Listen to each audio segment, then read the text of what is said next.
예, 우리가 치유받을 수 있는 유일한 길이 있다면 하나님의 말씀으로만 치유가 가능하죠.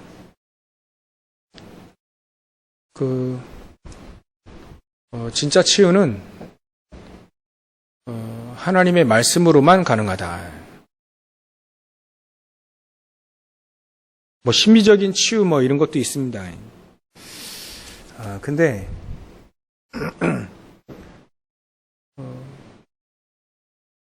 그건 치유라고 볼 수가 없죠.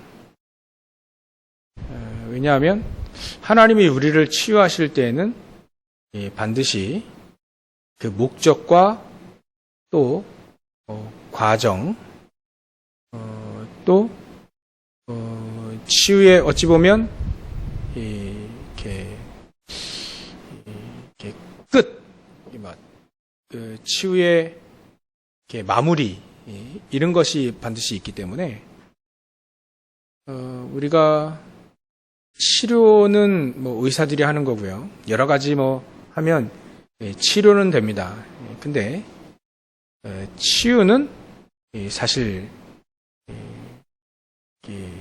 치료와 다른 거죠. 치유. 그래서 우리는 치유입니다.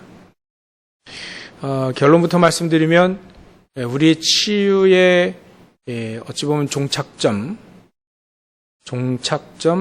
치유의 끝, 치유의 마무리는 하나님 우리를 증인으로 만들기 위해서입니다. 증인. 예수님이 이 땅에 공생애 하실 때에는 많은 치유를 하셨죠. 치유하실 때 여러 가지 이렇게 그러니까 침을 뱉어서 흙에 이겨가지고 눈을 바르게 눈을 이렇게 바르면서 치유하시는 그런 경우도 있지만 믿음을 가지고 예수님께 찾아왔을 때 이미 내 믿음으로 말미암아 내 믿음이 너를 구원하였다 이렇게 표현을 하신 적이 되게 많습니다. 그리고 예수님이 직접 바로 치유하신 적도 있죠. 손마른 자들은 손마른 자가 왔을 때는 바로 치유했고 또 지붕 뚫고 중풍병 걸린 심하게 걸린 거겠죠. 친구들이 지붕 뚫고 들어왔을 때 네 죄 사함 받았느니라 이 한마디로 그냥 중풍병 걸린 사람이 바로 치유된 적이 있죠. 그러니까 치유는 그래서 우리가 치유를 할 때 우리는 그리스도가 사실은 아니잖아요. 그렇기 때문에 우리는 우리 치유의 이 과정이 중요하고 치유의 목적, 끝 이런 것들을 우리가 잘 정리를 해놔야 됩니다. 왜냐하면 우리가 치유라고 할 때는 그런 것들을 무시하면 안 되니까요. 앞으로도 이렇게 많은 개인이 이 영적인 심각한 병으로 헤맬 텐데 그 사람들을 치유해 주려면 우리가 치유의 이 과정이라든지 또 이 치유할 때 진짜 우리가 치유된 것에 대한 이렇게 경험, 체험 이런 게 상당히 중요합니다. 지금도 이 마약이라든지 이거는 이렇게 치유 안 되고 있죠. 중독이라든지 이거는 정신병이라든지 이거는 치유가 되지 않고 있습니다. 근데 그게 치유되지는 방법은 치료 말고요. 치료는 의학적으로 여러 가지 하고 감옥에 가두고 이러면 치료는 됩니다. 근데 치유는 영적으로 또 마음, 생각, 육신으로 치유가 되어져야 되기 때문에 사실은 진짜 치유라고 한다면 뭐 쉽게 예를 들면 마약이 중독되어 있는 사람에게는 얘기할 때 마약이라 하지 뭐 여러 가지 중독에 대한 문제들이 많이 있잖아요. 마약이 나에게 더 이상 필요가 없어야 되죠. 그게 진짜 치유입니다. 그러면 필요가 없다는 말은 내가 더 소중한 것을 가지고 있다는 거죠. 그게 진짜 치유입니다. 근데 세상에서는 마약보다 사실은 더 중요하게 가치 있는 것 많이 말할 수 있지만 진짜 가치 있는 것을 이 세상에서는 줄 수는 없거든요. 기껏해야 너 자신 사랑해라. 그리고 가족을 사랑하고 뭐 이것밖에 없지. 그 상당히 중요하긴 한데 사실 치유는 될 수가 없죠. 얘기를 들어보니까 마약에 중독되어 있는 사람들이 안 하려고 참는다 하더라고요. 안 하려고. 그거 안 하려고 다른 거에 뭐 하는 거예요. 다른 거에 이제 열심히 뭔가를 집중을 하는 거죠. 근데 그게 진짜 치유가 아니라 나에게 더 이상 마약이 더 필요가 없는 거. 그 정도까지 가려면 어마어마한 가치 있는 것을 줘야 되는데 그게 사실은 복음밖에 없다는 거죠. 그래야 진짜 치유가 되어진다. 치료가 아니라 치유가 되어진다. 그래서 치유를 얘기할 때는 미리 전제적으로 뭔가 이렇게 점검을 해봐야 됩니다. 이게 오래됐다는 것을 우리가 잘 기억을 해야 되죠. 오래된 겁니다. 이 정신적인 문제도 오래된 겁니다. 오래된. 어찌 말하면 가문에 쭉 내려온 문제인 거죠. 그만큼 오래된 겁니다. 암 걸린 것도 마찬가지로 오래된 겁니다. 어느 날 갑자기 암 걸리는 건 아니거든요. 오래된 겁니다. 적어도 10년 이상, 10년은 온 거예요. 뭐 갑작스럽게 생기는 그런 암도 있지만 급성. 근데 대부분 오래된 거예요. 그러니까 그거를 우리가 생각을 하는 거죠. 그만큼 우리가 우리의 영혼, 마음, 생각, 육신의 타격을 계속 입고 왔다는 거예요. 데미지가 계속 타격이 온 거죠. 그게 쌓이고 그래서 결국은 이제 드러나게 된 겁니다. 의사들은 그걸 드러난 거를 사진을 찍어봐야 또 증상이 나와봐야 아는 거죠. 근데 그 10년 동안은 또 그 이상은 오랫도록 이 사람은 되게 힘들었단 말이에요. 그거를 우리가 미리 알고 있어야 되고요. 앞으로도 이 제일 큰 문제가 바로 영적인 문제, 또 정신적인 문제, 영적인 문제 심각한 사람들이 이제 정신적으로 이제 표출되어지는 문제, 이 문제들이 더 심각해질 텐데가 중요한 거예요. 더 심각해질 것이다. 자기 조절이 안 되어지는 그런 심각한 문제들이 계속 이제 정신 문제가 일어날 건데 그거를 우리가 어떻게 해야 될 것이냐. 그러니까 여기에 대한 치유 체험이 있어야 그 사람들을 도와줄 수 있는 거죠. 아니 체험은 이렇게 문제가 있는 사람이 체험되어져야 되고요. 또 그런 특별한 문제가 없는 사람은 우리가 치유될 수 있는 이 과정, 그 길을 제시를 해줄 수 있어야 되죠. 그래서 먼저 상태를 조금 참고를 해야 돼요. 상태를 점검을 좀 해야 됩니다. 상태는 우리 마음의 상태, 일단 마음의 상태와 영적인 상태, 그거를 점검을 좀 먼저 해야 되죠. 그래서 이 문제가 있는 이 영적인 문제라든지 정신적인 문제라든지 여러 가지 이제 문제에 이제 못 참아가지고 그게 겉으로 확 드러나는 이런 사람들 있잖아요. 참지 못하는 사람. 그런 사람들은 일단은 마음의 상태가 일단 고요해지는 상태로 좀 그 길로 가셔야 돼요. 그렇게 만들어야 되는 거죠. 일단은 점검 차원으로. 그래서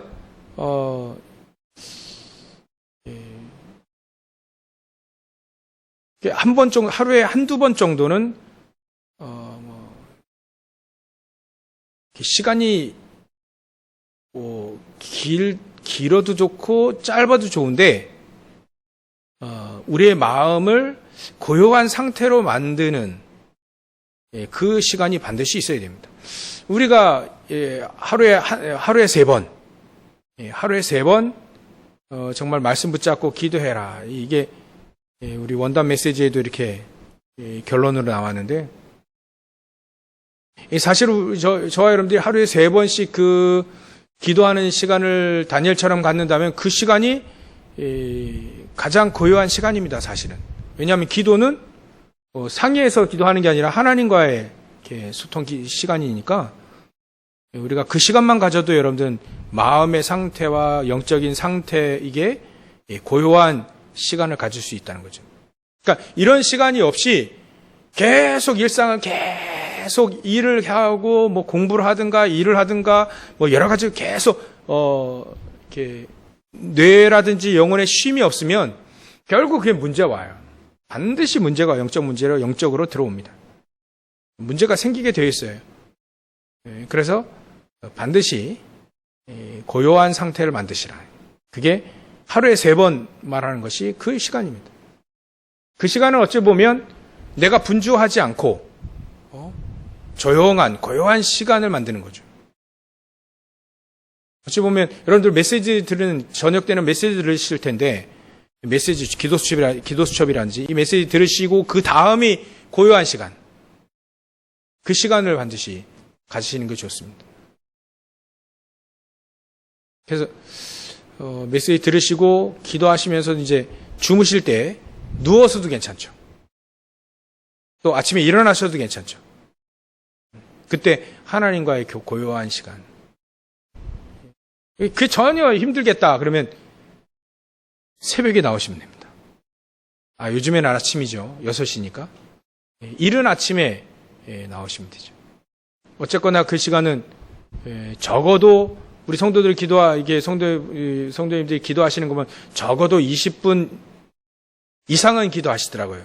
제가 이렇게 보니까 이렇게 나가실 때 이제 보면 20분 이상은 기도하시더라고요. 20분에서 40분 사이에 그렇게 기도하시고 가시더라고요. 20분 동안 가만히 고요한 상태로 뭐 찬양 틀어주니까요. 시끄럽게 안 틀어주니까 찬양을 쫙 듣고 고요한 내 마음속을 고요하고 말씀 들었던 거, 생각나는 거, 이런 것들을 자세가하면서 하나님과 고요한 상태로 만드는 그게 중요합니다.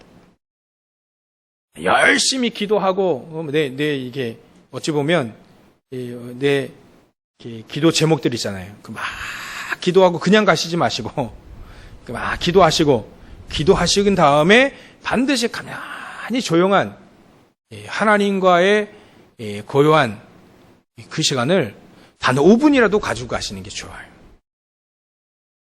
그게 사실 우리 이 상태를 점검하는 겁니다. 만약 그게 안 됐다면, 그 시간이 안 된다라고 하면 지금 상당히 어려운 상태이신 겁니다. 그게 하루에 한 번이라도 있다 그러면 그분은 이 조용한 고요한 상태가 있다는 거예요. 그럼 언젠가는 그분은 치유됩니다. 언젠가는 치유되십니다.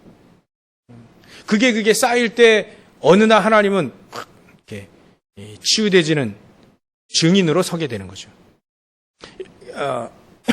이렇게 되어질 때 이제는 뭘 점검하시냐면 이제 문제가 왔을 때 이런 시간을 우리가 다 갖고 가시면서 문제가 왔을 때 이제는 수용이 된다. 이게 문제가 나에게 수용이 되어진다. 그렇게 되어지면 그때부터 이제 들려진 말씀이 우리에게 이제 치유가 되어지는 말씀으로 이제 바뀌어지게 되는 거죠.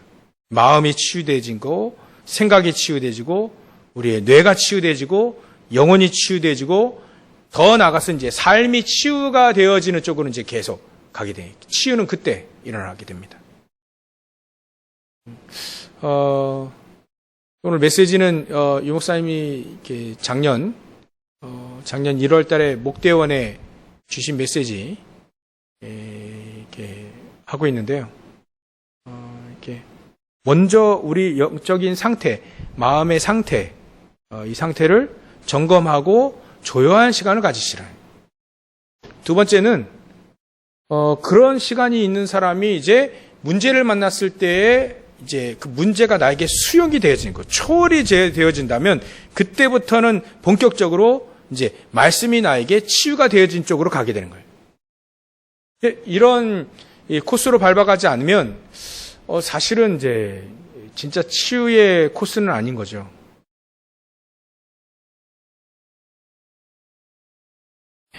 그래서 거기에 이제 첨가로 우리가 가장 조용한 시대, 조용한 그 시간 상태, 우리 상태를 점검할 때 조용한 시간에 우리가 긴 호흡을 같이 하시라. 그러면 이제 더 수월해지는 거죠.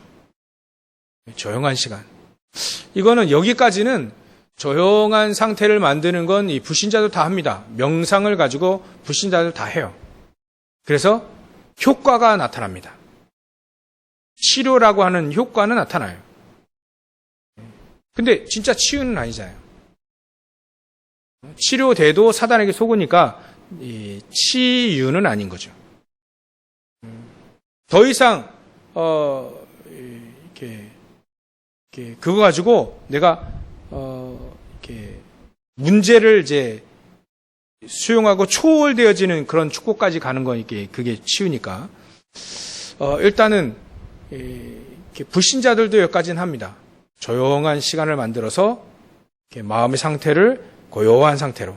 여러분들 이렇게 그 유튜브나 이런 데 보면 그런 내용들이 계속 많이 일어나요. 막 요가를 하면서 또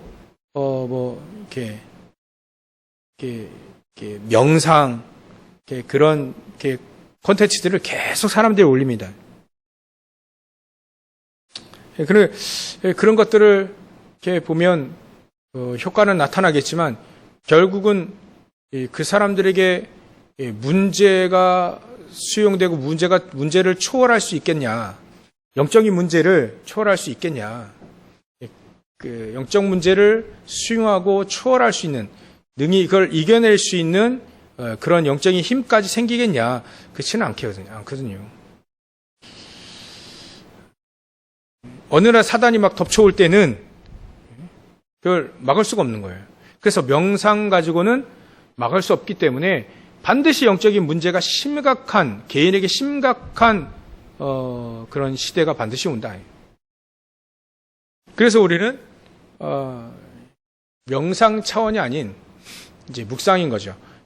그래서 거기에 우리가 조용한 시간을 갈 때 긴 호흡을 하면서 하나님과 이제 말씀 가지고 이렇게 조용한 시간을 가질 때 그때 그런 시간들이 계속 이렇게 하루에 한두 번씩 가지신다고 이렇게 생각해 보십시오. 어느 날 여러분들이 알게 됩니다. 문제가 왔을 때 이거 문제가 아닌데 내가 문제라고 생각했었구나 이전에. 그래야 알게 되어지고 이 문제가 이게 축복의 기회구나라고 하는 응답을 받게 되죠.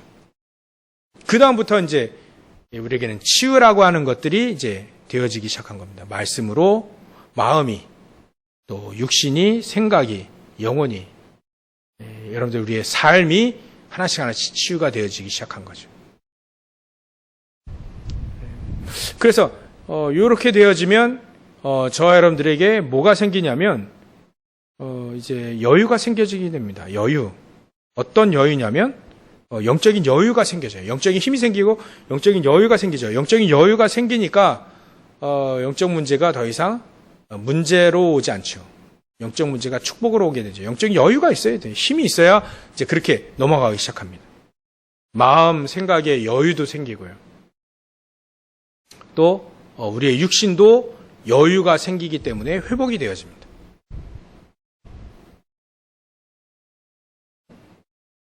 그제서야 이제 기도가 이렇게 나와요. 이렇게. 시편 19편 14절에 보면 나의 반석이시오 나의 구원자이신 여호와여 내 입의 말과 마음의 묵상이 주님 앞에 연락되기를 원하나이다. 이렇게 기도가 되어져요. 내 입의 말이 제일 문제거든요. 말이 제일 문제입니다. 저도 말 잘못해가지고 오해사고, 말 잘못해가지고 틀어지고, 말 잘못해가지고 그런 것도 되게 많아요.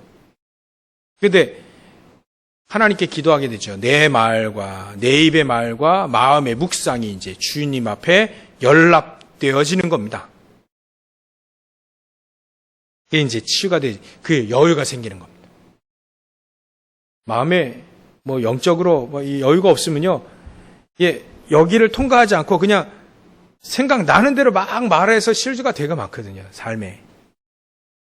그래서 조금 여과가 된 말을 하려면요, 여유가 있어야 됩니다. 여유가 있으려면 아까 말씀드린 대로 조용한 상태, 또 그게 나에게 점점점 힘이 되어지고 문제를 초월할 수 있는, 그 다음에는 이제 우리가 점차 치유되어질 때 여유가 생깁니다. 치유가 되어질 때 여유가 생겨요. 그래서 개인이 점검하실 때 내 마음속에 또 영혼 속에 또 육신 속에 여유가 없으면 사실 힘든 거죠. 그래서 참고로 우리가 호흡을 길게 하게 되면 과학자들이 이렇게 밝혀내고 있는데, 호흡을 길게 하게 되면 이렇게 스트레스를 받았는데 받지 않은 상태가 되어진대요.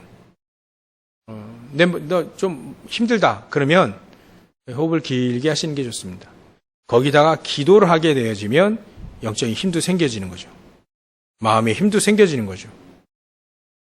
육신의 힘도 생겨지는 겁니다. 그래야 이제 저와 여러분들이 들었던 말씀이 나에게 치유가 다 되어지는 거예요. 그래서 이렇게 이런 부분들을 먼저 일단 내 상태를 점검해보고, 그 다음에 문제가 수용되는지, 그 다음에 이제 치유가 말씀으로 말씀이 오늘 읽은 말씀이 이렇게 말씀은 능력이 있잖아요. 활력이 있고, 그게 체험이 되어지는 거죠. 우리의 관절과 골수를 찔러 쪼기까지 하며 우리 마음과 생각까지 감찰하게 되어지는 그 말씀이 이제 치유로 체험되어지기 시작하는 겁니다. 그래서 저와 여러분들의 이제 이렇게 과정의 가장 중요한 첫 번째 삶을 통해서 이제 치유되어지는 겁니다. 삶. 말씀 묵상만이 이제 치유가 되는 여러분 삶 속에서. 그래서 성경에는 이 삶 속에 이렇게 묵상 속에 묵상을 통해서 삶이 치유되어지고 깊은 묵상 속에서 삶이 치유되어지고 응답받는 그 부분들이 특별하게 나오는 장면들이 많이 나와요.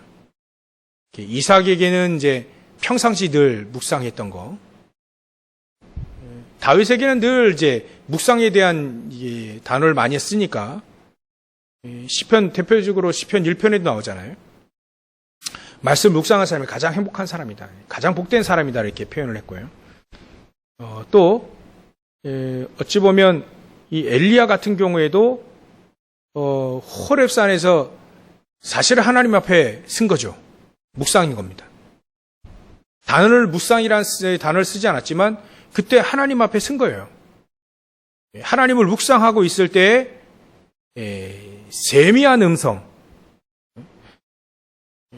내가 분주하게 뭘 이렇게 뭐 하고 있을 때에는 사실은 세미한 음성을 들을 수가 없죠.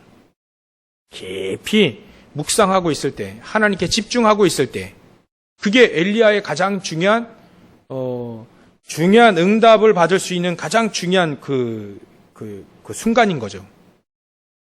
진짜 응답의 참된 진짜 응답의 터닝 포인트가 바로 거기였어요. 갈매산이 아니라. 그게 삶적으로 엘리야가 묵상해서 응답받은 상황입니다. 다니엘 같은 경우에도 하루에 3번씩 기도했다는 말은 그것도 예루살렘을 향해서 했다는 그 자체가 그 묵상인 거예요.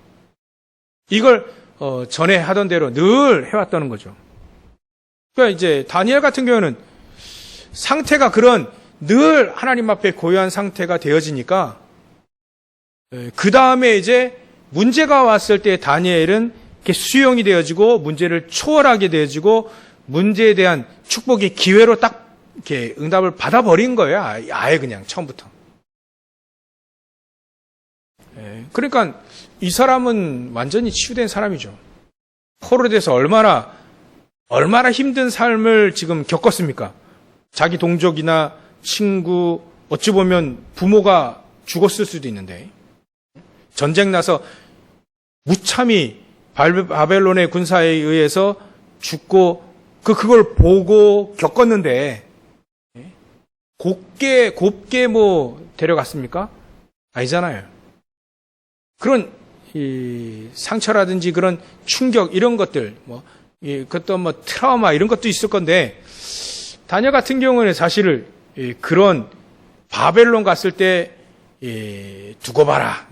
이 바벨론 박살나겠다. 내가 힘을 얻어 박살나겠다. 이런 생각도 별로 없었어요. 이게 완전히 이 사람은 마음의 트라우마라든지 또 생각이라든지 동기라든지 말이지 이런 거. 생각의 동기. 이런 영혼, 삶, 이런 전부 다 치유되죠. 뜻을 정하고 고기를 안 먹겠다는 이게 단순한 얘기가 아니라 이 사람의 삶을 얘기하는 겁니다. 삶의 치유가 되는 걸 말하는 거죠. 다니엘 보면 상당히 여유 있는 사람이에요. 요셉도 상당히 여유 있는 사람이고 다윗도 상당히 여유 있는 사람입니다. 그게 어디서 왔느냐? 묵상을 통해서 왔다. 하나님과 늘 묵상하며 늘 하나님과 교제하고 통하는 그 상태가 되니까 내가 뭔가 열심히 했다 안 했다가 아니에요. 대단한 걸 했다 안 했다가 중요한 게 아니고 늘 하나님 앞에 묵상하고 하나님과 소통하고 교제하고 있었던 거죠. 그게 삶적으로의 묵상입니다. 그걸 진짜 우리가 현장에서 찾아내야 되죠. 내 삶 속에서 그거를 찾아내야 됩니다. 삶 속에서의 묵상을 찾아내는 거예요. 그게 진짜 치유니까요. 두 번째로는 안 되면 어떻게 해야 됩니까? 집중하셔야죠.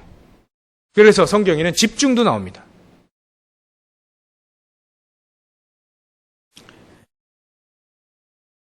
특별히 이제 산이라든지 광야라든지 바닷가라든지 특히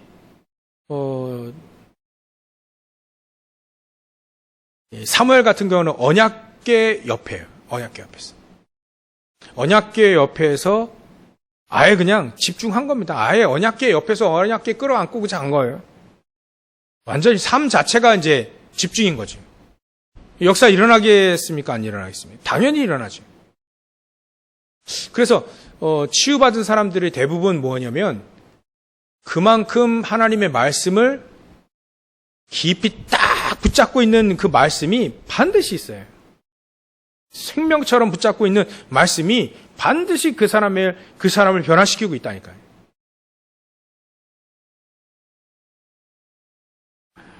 다윗 같은 경우는 목동으로 있을 때 말이죠. 말씀 막 집중적으로 묵상하고 있었던 겁니다.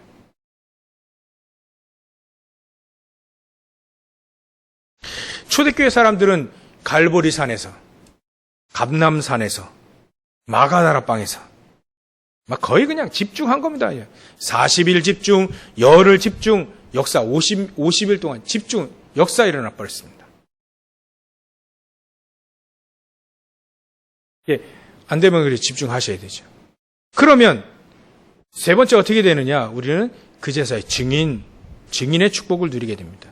이런 걸 쫙 거친 초대교회 특별히 베드로 같은 경우에는 사실 전에도 봤던 그 안진뱅이를 고치는 데에는 이런 과정들이 쫙 있었습니다. 예수님과 함께, 성령 하나님과 함께 이런 과정들이 쫙 있었어요. 처음에 베드로 상태 별로 안 좋았거든요. 근데 예수님 따라다니면서 집중 훈련했죠. 또 예수님 부활하신 다음에 40일 또 집중했죠. 부활 메시지 확실히 부활 체험하고 부활 메시지 붙잡고 집중했죠. 그 다음에 이 사람이 집중하고 이제 예수님 승천하시고 열흘 동안 막 마가다라방에 집중했죠. 이 사람 싹 바뀌었습니다. 문제가 지금 예수 믿으면 처음에는 출교당하고 이제 그 다음에 이제 죽잖아요. 그런 죽음의 위기 속에서도 죽음의 위기 속에서도 마가다라방에서 기도했고 또 이 베드로가 잡혀가지고 감옥소에 쇠사슬에 딱 두 팔 다 묶인 상태에서도 이 사람이 이 베드로 이 사람이 그때 자꾸 잤거든요. 언제 죽을지 모르는데 쿨쿨 잠잤어요. 그 잠잔 게 중요한 게 아니라 이 사람이 치유된 거죠. 문제가 더 이상 문제가 아니라 문제를 초월하고 문제 속에 하나님의 응답 이미 받아버린 거예요. 나는 그리스도 예수 이름 증거하다가 증거하다가 잡혔기 때문에 상관이 없는 거죠. 이미 안진병이 치유됐고 증인들 딱 만들어 놨고요. 사도 바울은 이제 거기에 사도 바울은 본격적으로 창세기 사도행전 13장, 16장, 19장 그 현장을 이제 치유하는 증인 되어진 거죠. 사도 바울 같은 경우는 자기 영적 문제가 치유되지 않았는데 자기의 이제 육신의 문제, 뭔가 이 문제 있어요. 문제가 있는데 이게 이 고린도후서 12장에 보면 분명히 자기의 문제가 있는데 그 문제가 해결 안 됐거든요. 해결 안 됐는데도 불구하고 더 큰 하나님의 축복을 찾아낸 거죠. 증인으로서. 창세기 사도행전 13장, 16장, 19장 그 현장 무속과 점술, 우상 가득한 그 현장을 치유하게 됩니다.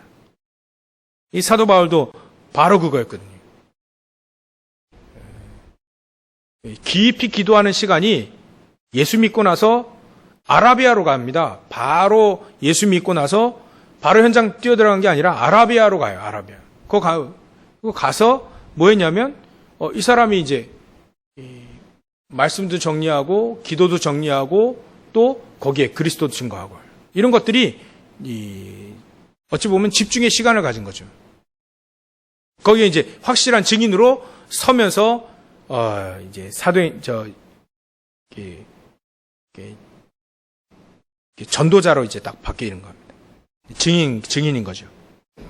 그래서 오늘 말씀을 좀 정리해 보면 왜 우리가 치유가 필요하냐면 나 별로 안 아픈데 나 영적 문제 심각하지 않은데 뭐 심각한 분도 계시지만 나 그 치유 별로 필요 없는데 아니 앞으로 시대가 그런 시대가 온다니까요. 내 옆집이 또 내 윗집이 또 내 친척이 여러분 내 아는 사람이 심각한 문제를 가지고 와요. 거기에 이제 우리가 가이드를 해줘야 되잖아요. 가이드를 해줘야 되니까요. 거기에 여러분들이 증인 되시라 그 말입니다. 결론적으로 우리 이번 주에 늘 여러분들 무슨 단어를 딱 묵상을 하고 계십니까? 단어, 말씀, 메시지 속에 뭘 묵상을 자꾸 하시나요? 전 겸손이라고 하는 단어, 이걸 좀 묵상을 좀 하고 있는데요.